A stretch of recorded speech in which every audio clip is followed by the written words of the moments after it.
It seems that Ravi Zacharias, one of the most popular Christian apologists of all time, was also a sexual predator. And you're about to understand why.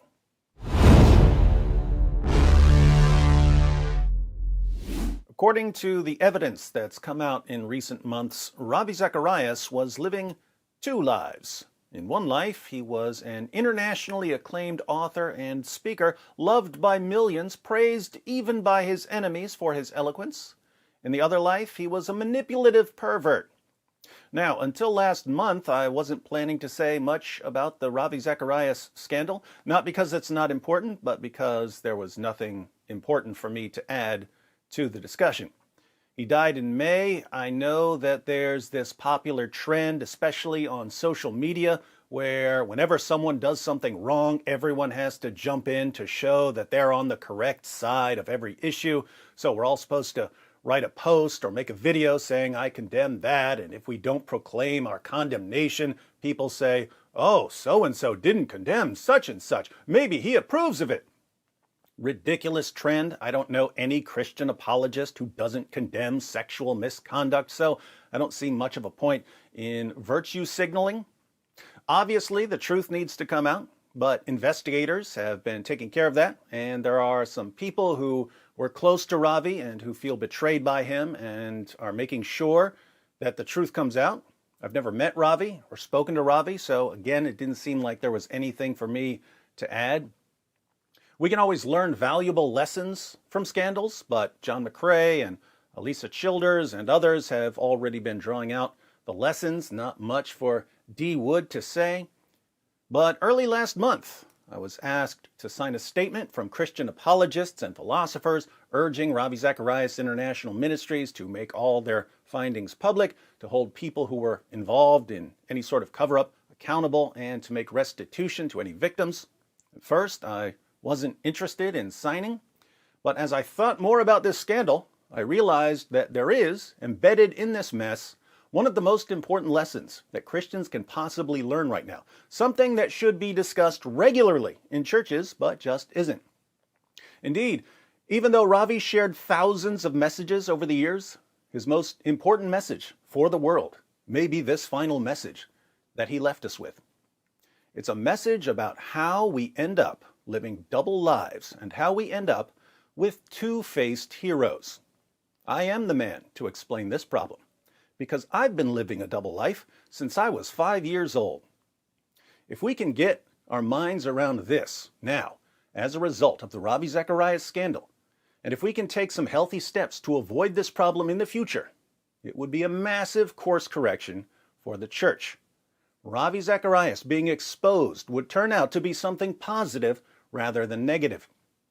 If you watch this video till the end, please let me know whether I'm right about Christians and even non-Christians really needing to hear this. Before we start, let me say a few things about the situation. First, if you're one of the people who don't believe that the allegations against Ravi are true, if you think that women who've never met each other are making up some remarkably similar stories about Ravi's behavior, if you think that photos and messages were planted on the phones that investigators examined, it's theoretically possible that there's some massive conspiracy to tarnish his legacy, but the evidence definitely doesn't seem to be pointing in that direction. The independent legal firm that was hired to investigate claims of inappropriate behavior at some spas concluded their report with this: our investigation was limited to Mr. Zacharias' sexual misconduct, and even as to that issue, it was not exhaustive. We acknowledge that we have not spoken to all individuals who may have relevant information to provide. We strived to balance the need for completeness with the need for expediency, and we are confident that we uncovered sufficient evidence to conclude that Mr. Zacharias engaged in sexual misconduct. The RZIM Board of Directors admits that there was serious sexual misconduct, the board said in a statement. To be victimized by unwanted sexual contact, advances, and behavior is horrendous. It is diametrically opposed to everything we believe about the value and dignity of every single person. We believe not only the women who made their allegations public, but also additional women who had not previously made public allegations against Ravi, but whose identities and stories were uncovered during the investigation. Tragically, witnesses described encounters, including sexting, unwanted touching, spiritual abuse, and rape. We are devastated by what the investigation has shown and are filled with sorrow for the women who were hurt by this terrible abuse. Carson Whitenauer, who worked for RZIM for years, said this: "The realization that Ravi Zacharias was not the greatest apologist of his generation, but rather one of its greatest frauds, has felt like a catastrophic betrayal. In dealing with this news, I have felt a sickening combination of revulsion and grief." So, if you think that Ravi just didn't do any of this, not looking good for you. Second, whenever someone brings up the Ravi Zacharias scandal, some of you freak out and you say, "What? You can't talk about a man who's not here to defend himself." Now, it's normally a good idea to give people an opportunity to defend themselves against accusations, but are you seriously taking this as an absolute? If I die tomorrow and police find a dozen bodies buried in the crawl space under my house, and an investigation shows that they were all murdered by me, are you seriously claiming that everyone should keep their mouths shut about it because I already died and wouldn't be there to defend myself? If that's the case, the goal of every Christian leader who does horrible things should be to cover them up until he dies, because once he dies, his fans will keep people quiet. There's a word for those of you who always want to cover up things for your leaders. You're called enablers. My view is that we generally shouldn't be going around trying to expose people's faults. If a Christian leader struggles with some issues behind the scenes, we don't need to use his faults to ruin his reputation, especially after he dies. But if there are victims of what that Christian leader has done, if there are people who are still suffering the consequences of what that Christian leader has done, even after he dies, then he may need to be exposed, depending on what's in the best interest of the victims and the church and the world. Keep in mind, Ravi had an opportunity to respond to some of the accusations against him. He responded by lying and blaming the victims. If you heard that a husband and wife targeted him in order to extort money from him, that's not what happened. Even RZIM now admits that the woman was the victim. She was groomed and manipulated into a cyber relationship with Ravi, a relationship that he wanted to become physical. He paid the couple to sign a non-disclosure agreement so that they couldn't talk about what happened, and as soon as they signed the non-disclosure agreement, he released a statement portraying the couple as extortionists and himself as the victim. So Ravi has managed to continue victimizing that woman post-mortem because many people still think that she set out to blackmail him. We can't fix that if we're not allowed to talk about it. Apart from that, there are lots of other victims. Let's read about one of Ravi's spa victims from the report of the investigators, which I'll link to in the description box in case you want to read all of it. This witness told us that their relationship began as a normal massage therapist-client relationship, and she came to think of him as a father figure. He elicited information about her faith and her financial situation. She reported that after he arranged for the ministry to provide her with financial support, he required sex from her. According to this witness, Mr. Zacharias used religious expressions to gain compliance, as she was raised to be a person of faith. She reported that he made her pray with him to thank God for the opportunity they both received. She said he called her his reward for living a life of service to God, and he referenced the godly men in the Bible with more than one wife. She said he warned her not ever to speak out against him, or she would be responsible for the millions of souls whose salvation would be lost if his reputation was damaged.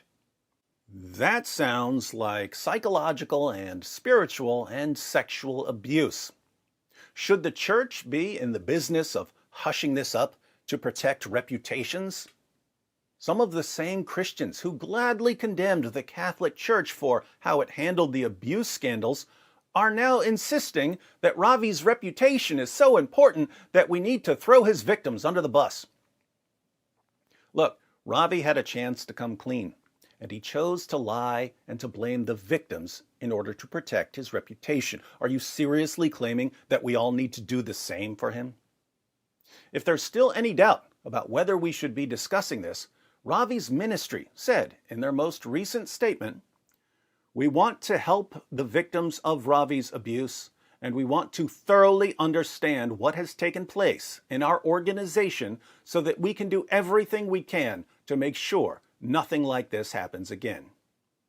Those are the correct goals here. Help the victims and thoroughly understand what happened so that steps can be taken to make sure it doesn't happen again. Hard to do either one of those if we're not allowed to talk about what happened. Third, I'm going to assume that Ravi was a deeply flawed Christian and not a complete fraud. I've read the entire report from the investigators. If you read it, you'll start wondering, was this man a complete fraud? Did he believe what he was saying in his lectures and books? Again, I've never met Ravi, but based on what's available to me right now, he seems like a Christian who took lots of small steps deeper and deeper into sin over a period of several decades until he was living two completely different lives. If you've seen the show Breaking Bad, that was the theme of the show. Walter White went from being a high school chemistry teacher to being a meth kingpin and a murderer. He wasn't a terrible, violent person by nature. He just kept making decisions that turned him into a terrible, violent person. Vince Gilligan, the show's creator and head writer, wanted Walter White to be an example of how the small decisions we make every day can slowly turn us into monsters. How does this happen to a Christian? We'll get to that in a few minutes. Fourth, are you surprised that respected leaders can be doing horrible things behind the scenes? If so, I have no idea where you've been for all of human history. Even if you just stick with people in the Bible, what do you find? The Bible is a history of one massive moral failure after another, with only one exception. Jesus is the exception. All of the other major figures in the Bible screw up royally. King David was called a man after God's own heart. He defeated Goliath when he was too young to wear armor. He conquered Jerusalem. He established the kingdom. All he wanted to do then was build a temple for God. God promised to give him an everlasting kingdom. Then David committed adultery with Bathsheba and had one of his most faithful soldiers killed to try to cover up the affair. So according to the Bible, a man after God's own heart can become an epic moral failure. Do you really think your favorite scholar or pastor or apologist is immune to this?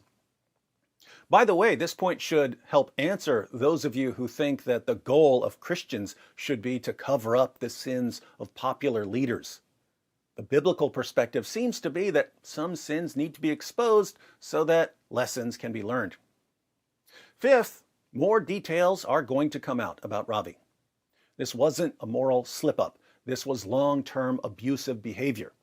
How long had it been going on? We don't know yet. But if multiple victims have already come forward, and more were found during the investigation, and the investigation was pretty limited, there are going to be more victims who are going to come forward in the future, and the worst details may be yet to come. Sixth, if you're worried about the damage this will do to Christian apologetics, stop worrying. The good thing about arguments and evidence is that they don't depend on the character of the person presenting them.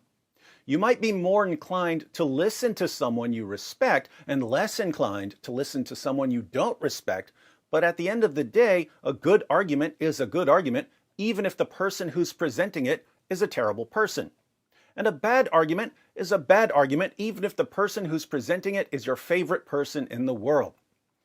If I walk up to you and tell you that 2 + 2 is 4, and I punch you in your mouth, that shouldn't make you doubt that 2 + 2 is 4. If I walk up to you and tell you that 2 + 2 is 5, and I buy you a new car, that shouldn't make you start thinking that 2 + 2 is 5.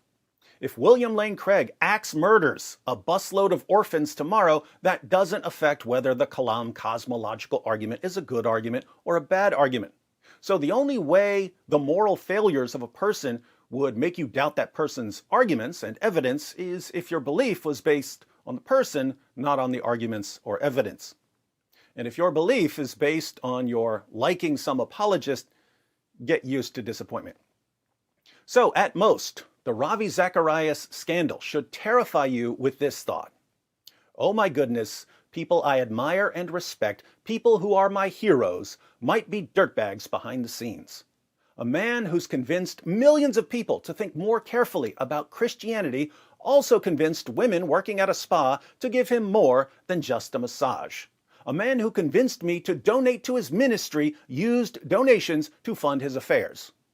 How can I trust my heroes when I may not know what they're really like? These are not insignificant concerns. This is the problem of the two-faced hero. Believe it or not, both the world in general and the church in particular are set up to create two-faced heroes. Let's talk about how we get a two-faced hero, and then we'll see what we can do to change the system. Years ago, when I was still in prison, I read an article that mentioned some adulterous affairs that Dr. Martin Luther King Jr. was involved in. And that was puzzling to me. We're talking about someone that many of us would regard as one of the greatest leaders of all time, one of the greatest role models of all time. How could someone like that be an adulterer behind the scenes? How can you be the sort of person who can face police smacking you with batons, spraying you with fire hoses, sicking dogs on you, throwing you in jail, and you never back down, you never flinch? But then, when you see an attractive young woman, you just can't resist. How does that work?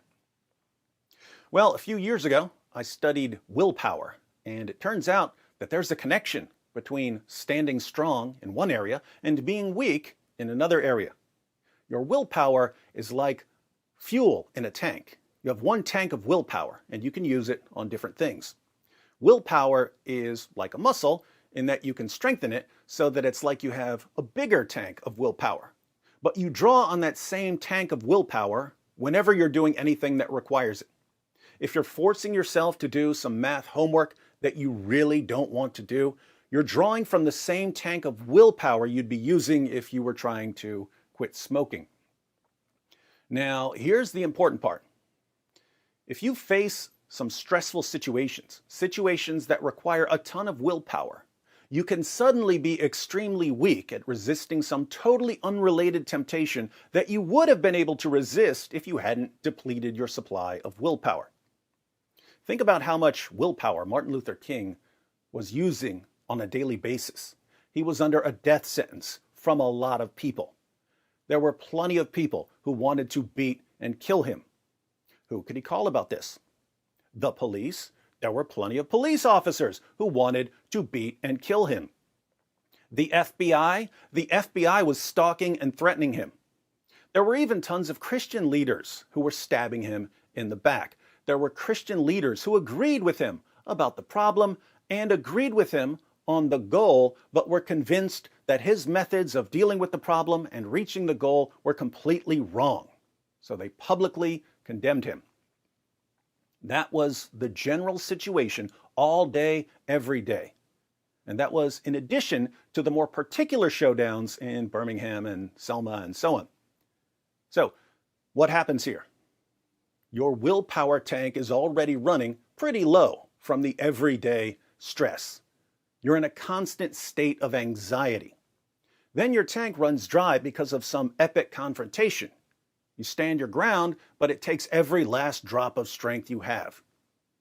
Then, just when your ability to resist temptation is at its lowest point, and just when all the cameras and crowds go away because the march is over, leaving you with no accountability, whatever your weakness happens to be, whether it's drugs or alcohol or violence or food or, in this case, women, it suddenly shows up like clockwork. Doesn't mean that you're going to give in to the temptation, but if you're going to give in to the temptation, this is probably when it's going to happen. We see people run out of willpower in the Bible. Think about Elijah. He has his epic showdown with hundreds of false prophets. He crushes them. It was a total victory, complete with a miraculous sign from the Almighty.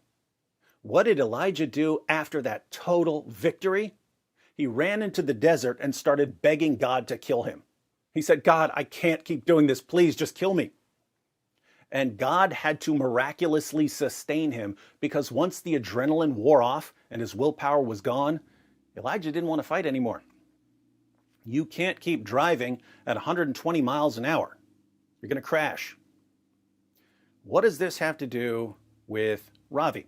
Well, Ravi wasn't facing kings and queens who were trying to kill him or police spraying him with fire hoses, but he was known for spending hundreds of days per year away from home traveling.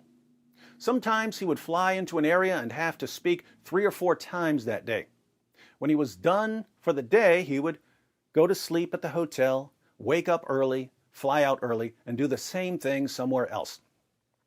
Seems like doing that day after day, year after year, could take its toll on certain people. They might be driven to travel and spread their message, but they might also get lonely at night. I have no idea how long Ravi kept this up without crossing the sexual immorality line, but at some point he crossed it. Maybe he didn't go looking to cross it. He could have just ended up in the wrong massage parlor after a really bad day. But somehow, at some point, he crossed a line. That's how it starts. Now, as a Christian, what are you supposed to do if you fall into some sort of sin?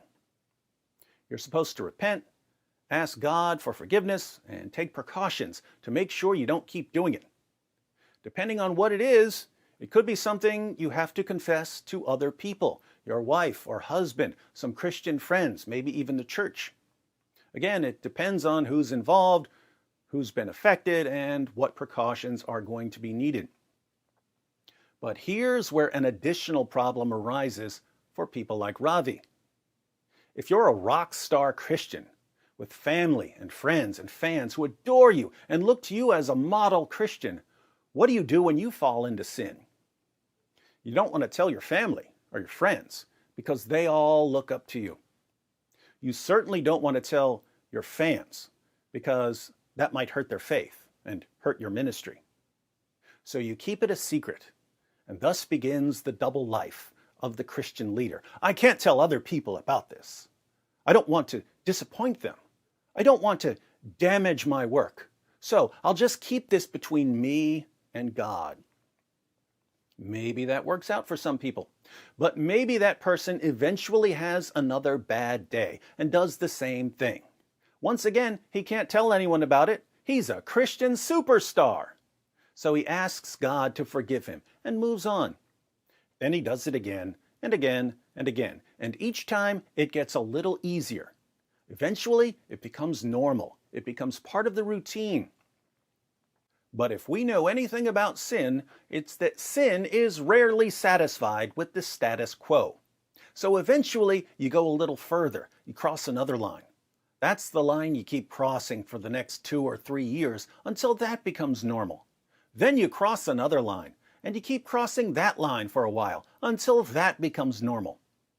If this goes on for decades, you can end up as a Christian who's doing some seriously bad stuff behind the scenes.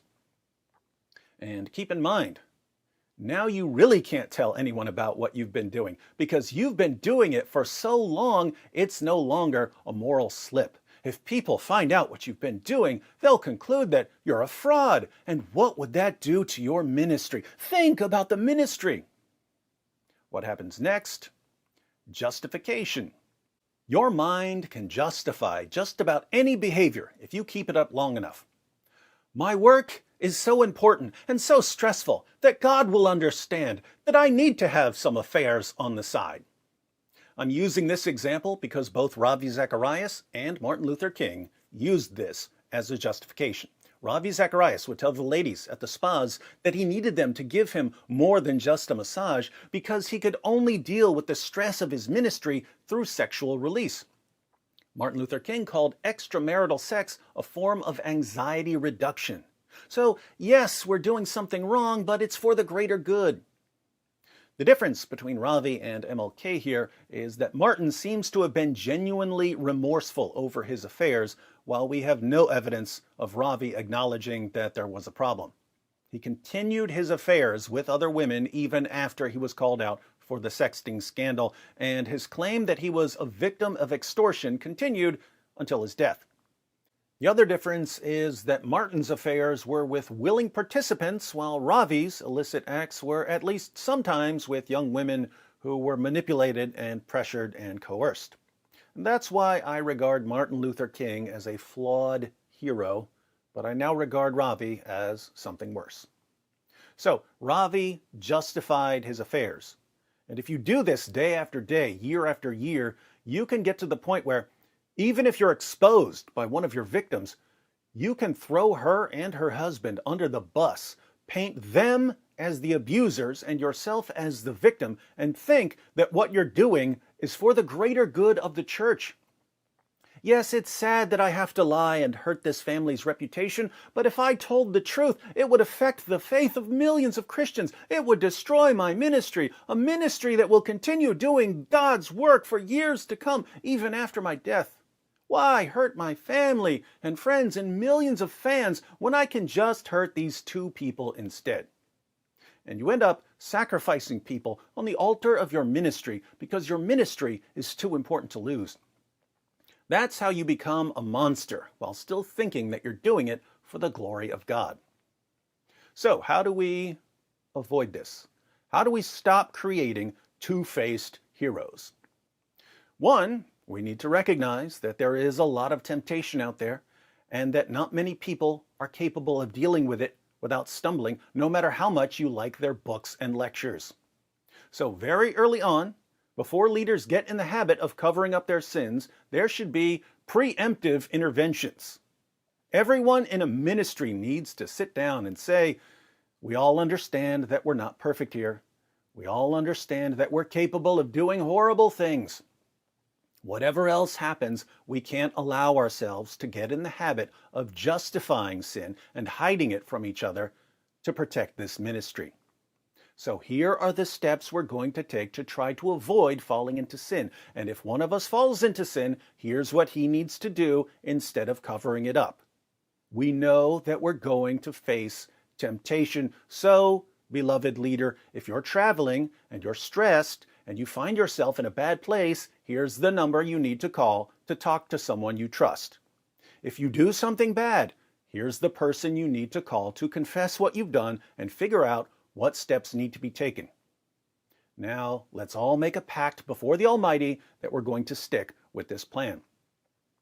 It should seem obvious that ministries need to do something like this, but what tends to happen is that people join the ministry of their hero, and they've got him so high up on his pedestal, it never occurs to them that he might have problems. So they don't see a need for accountability. 2, Christians, stop with the leader worship. Your leaders may be gifted in certain areas. They may be gifted speakers or writers. They may have a knack for persuasion or for building global ministries. But if you think that because they're gifted in those areas, they must be gifted in virtue, that's a mistake. They could be gifted in virtue, but you can't conclude that from their great lectures. I'm pointing this out because there are people today who refuse to believe that Ravi Zacharias could have done anything that he's been accused of doing. Look, it's one thing to give someone the benefit of the doubt. It's one thing to say, well, from what I know about Ravi, he seems to be an awesome Christian leader. So when some woman that I don't know accuses him of something, I'm not going to believe her without good evidence. That's a reasonable position. But that's very different from everyone is lying. Ravi Zacharias is a saint. All of the women from completely different spas who gave remarkably similar stories about what Ravi did, it must be a conspiracy. Those women are obviously hackers, too, who put those photos on his phone and falsified his records about payments to his victims. You shouldn't be putting that much confidence in mere human beings. 3, Christian leaders. My goodness, get over yourselves. You're not that important. I could kind of put myself in this category because I have a lot of people who watch me. So I'll say, we need to get over ourselves. We're not that important. Our ministries are not that important. I know some people who are watching are thinking, no, of course this or that ministry is important. People are getting saved. Yeah, I didn't say they're not important. I said they're not that important. They're not so important that you should sacrifice your integrity, lie, and ruin people's lives for the sake of your ministry. Take any ministry on the planet, God can raise up a better one tomorrow. Take your favorite Christian leader in the world, God can raise up a better leader tomorrow. So why, in the name of common sense, do we think that we're so essential to Christianity that we can't let people know how screwed up we are? How have we convinced ourselves that our image is so important to our ministries that it's better to live a double life than to let people see what we actually struggle with? Christian leaders of the world, do you want to see how easy it is to tell people how screwed up you are? Do you want to see me show you how easy it is to announce to the world that you're a total misfit? I could spend the next 3 days telling you how screwed up I am. But let me give you a few examples from some different areas of life. We'll start with the obvious. Do you have any idea what it's like never feeling bad about anything you've ever done, even though you've done really, really horrible things?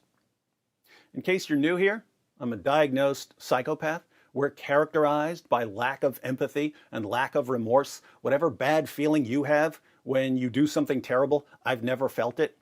I can recognize when I've done something I wasn't supposed to do. I can change my behavior. I try to act normal, which is why I said earlier that I've been living a double life since I was 5 years old. But I don't always do a good job. So, take marriage. My first year of marriage was the worst. The second year was no picnic either. My wife and I fought a lot, usually about really stupid stuff. We would end up yelling. She would end up sobbing. One day she sent me an email and said, "Can you try to imagine what it's like for me pouring my heart out with tears streaming down my face, and all I see staring back at me are these cold, dead eyes that don't seem to care about anything I'm saying?" That was weird because I thought I was doing a good job just by standing there. Historically, when someone would start crying, I would be so disgusted by what I regarded as weakness and wasted fluid running out of their eyes that I just wanted to tell them to quit blubbering and then walk away. So I thought I was doing a good job by standing there while my wife cried. I thought I was doing a good job even though I was being a total jerk who didn't care about anything she was crying about.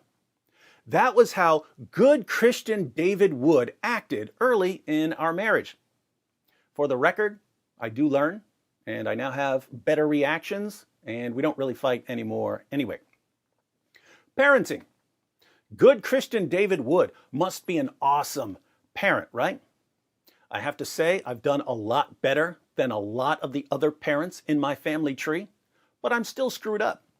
For example, I rarely played with my oldest sons, Luke and Blaze, when they were little, because I always felt like it was a waste of my time. I would take them to the playground, but I would bring a book or a laptop with me. They would try to get me to chase them, and I would tell them I had too much work to do. So if you go back to when I was working on my PhD and going around speaking and debating and blogging and making videos, I was only able to do all that because I was willing to ignore my kids. Not all the time, but too much of the time. What about family and friends dying? When someone dies, no matter who it is, I only have two thoughts. One, how does this affect whatever I'm doing right now? And two, oh crap, now people are going to call me and try to comfort me, and I have to sit there like an idiot and listen to them. My dad died back in, I think it was 2008. His friend Billy found him dead with his head in a garbage can. Marie woke me up and handed me the phone, and Billy told me that my dad died. I thought to myself, why did you have to wake me up for this when you could have called later in the day? Then I thought, oh crap, now people are going to call me and try to comfort me because they're stupid. When Nabil died, I was just about to post something on Twitter. He died, and I thought to myself, wow, no one knows Nabil died except me, his family, and Mike Lacona. I guess I'm going to get a lot of retweets on this one. So I announced that Nabil had died. Then I thought, oh crap, now people are going to try to comfort me because they're stupid enough to think that they need to comfort me. My mom died of a drug overdose. My brother called me. I was at Vocab's house in Phoenix. I was planning to make a video that day. When my brother told me that our mom died, I thought to myself, well, making a video about my mom dying will actually be easier than the other video I was planning to make, so my day just got easier. I hope people are learning that they don't need to call me to try to comfort me. What about friends? Ask my friends what happens if they really annoy me. I'll shun them for like 2 years. And it's not that I'm consciously shunning them. My mind will wipe them out of existence so that I don't even think about them for a year or two.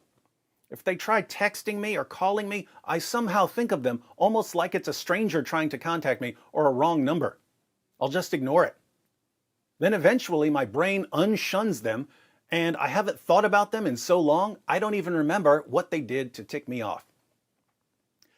Let's go in a different direction. When I was growing up, I had some delusional thoughts. I would think periodically that animals controlled the world or that I was part of an experiment. When I became a Christian in jail, that went away for a while. Years later, I noticed that if I went a couple of weeks without praying or reading the Bible, or if I ended up in some long-term, ongoing, stressful situations, the delusional thoughts would come back. I would start thinking that people were conspiring against me. Fast forward to 2007 and 2008, Reed, our third son, was born. He has a genetic muscle disease. He was in the hospital for months, about half an hour away from our apartment.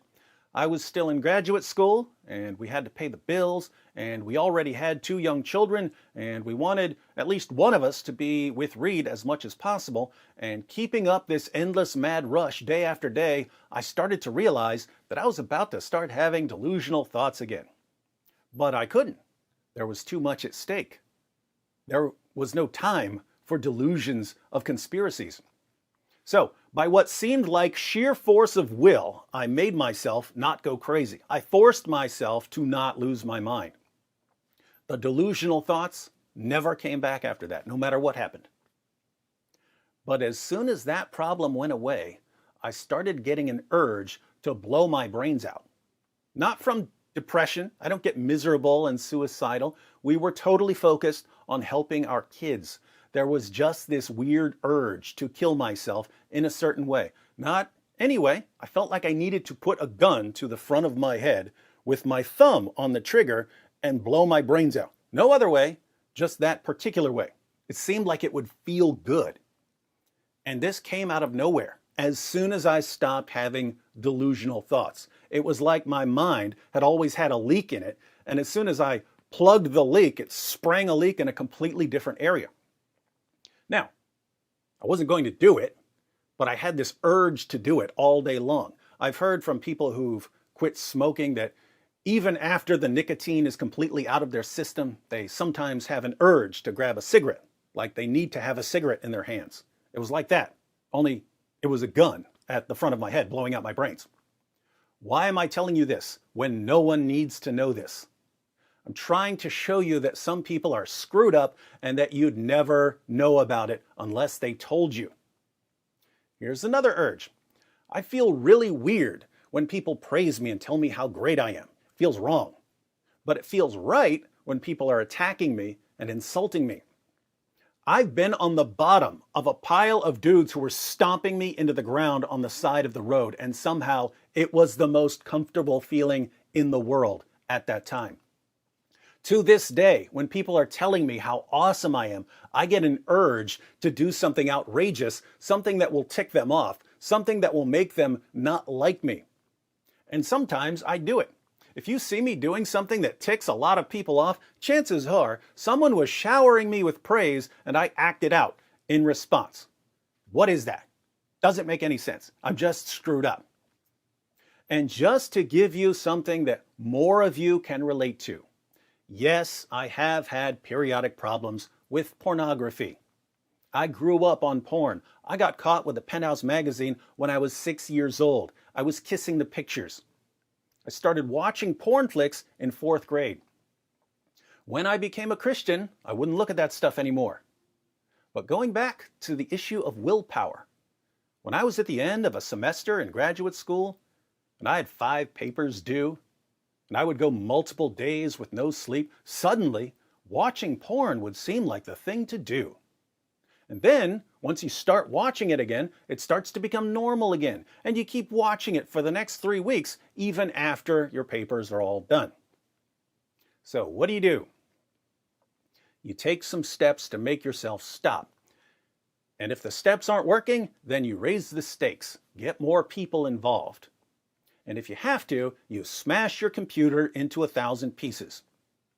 What you don't do is let it become normal and justify it and spend the rest of your life pretending that you don't have a problem. So those are a few examples. I could give plenty more. Why am I sharing any of this? Well, people from all around the world watch my videos. People love David Wood. And yet, I was a screwed up son, I'm a screwed up husband, a screwed up father, a screwed up friend, and a screwed up Christian. I'm all around screwed up. Nothing that I've shared here from my personal life needed to be public knowledge. The point is, you Christian leaders who cover up how screwed up you are, what are you scared of? Are you scared that people will learn that you're not God's gift of perfection? You're not. Jesus was. Now, to be clear, there are ways I'm not screwed up. I have positive qualities. There are ways I'm abnormally awesome, but they're not really relevant for this video, except perhaps the fact that I don't care a whole lot what people think about me. The point is, I'm a mixed bag, and so are you.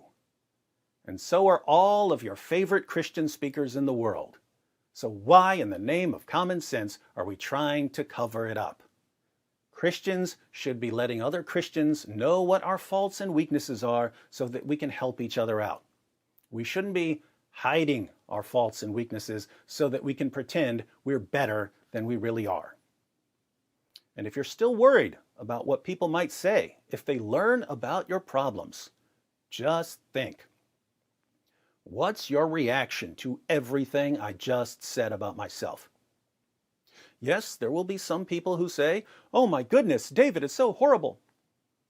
Yes, there will be keyboard jihadis who take clips from this and make videos titled, "David Wood Exposed, David Wood Admits, blah, blah, blah."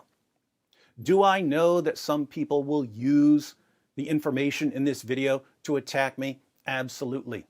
Fine with that. Do I like being attacked?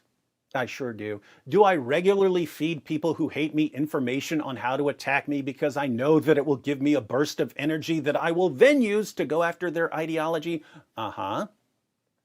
But notice, most people who watch what I just said, and probably you, are thinking, wow, it's cool that he just admitted all that. Most people will never hold anything I just said against me because people tend to be very forgiving when other people admit their problems. So again, what is everyone scared of? Maybe it's, well, if I admitted that I've got all these problems after being a Christian for so long, people might think that Jesus isn't really working in my life. But think about how stupid that is. What would happen to Christians if their problems went away when they became Christians? What would happen if you became a Christian and you no longer had to deal with anger and lust and selfishness, and you stood on your pedestal of perfection and looked around at everyone else in the world and their endless problems? Well, you'd probably end up with a bigger problem. It's called pride. I say it's a bigger problem because it's the hardest to see in yourself when all you can see is how much better you are than everyone else. The Almighty lets us wrestle against our faults to keep us from pride, but then, because of our pride, we conceal our faults. What are we, morons? For some reason, we have trouble seeing the big picture. Let me give you an example here. Nabil was diagnosed with stomach cancer a few years ago. People around the world were praying for Nabil to be healed. I was praying for Nabil to be healed. But even though I was praying for Nabil to be healed, I was also thinking about a potential problem. Those of us who knew Nabil knew that the biggest issue he had to struggle with was pride. It would usually come out if you were arguing with him.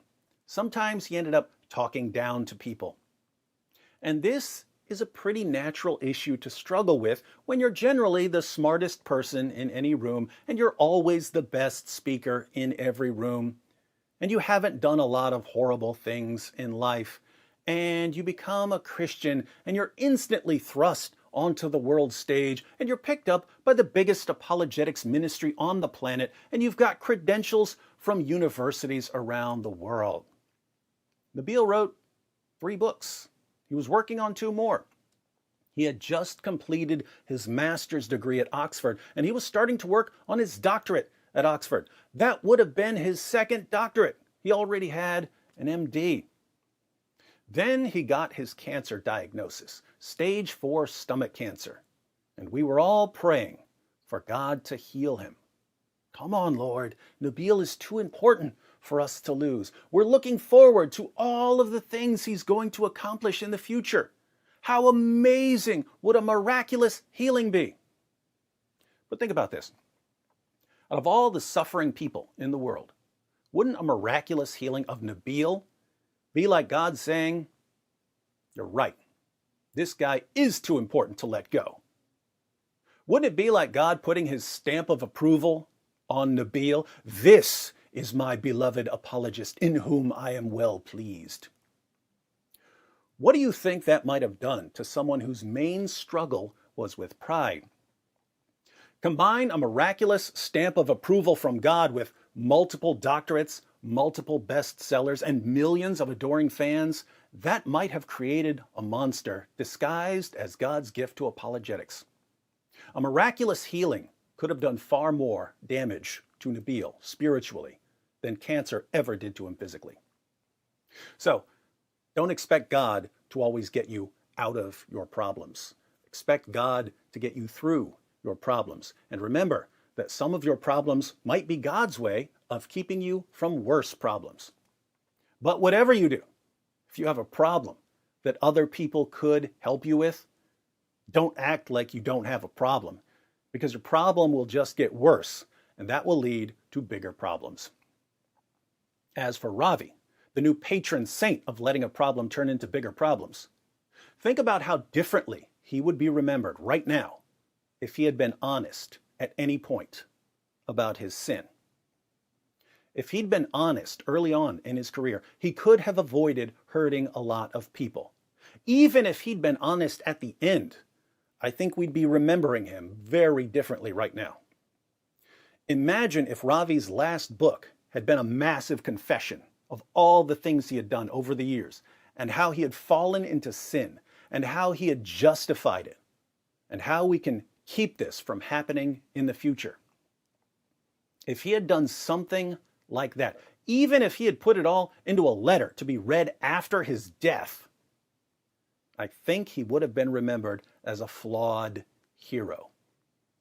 Instead, he chose to lie and to proclaim his innocence of everything except for some minor slips, and to throw his victims under the bus, all to protect his ministry and his legacy.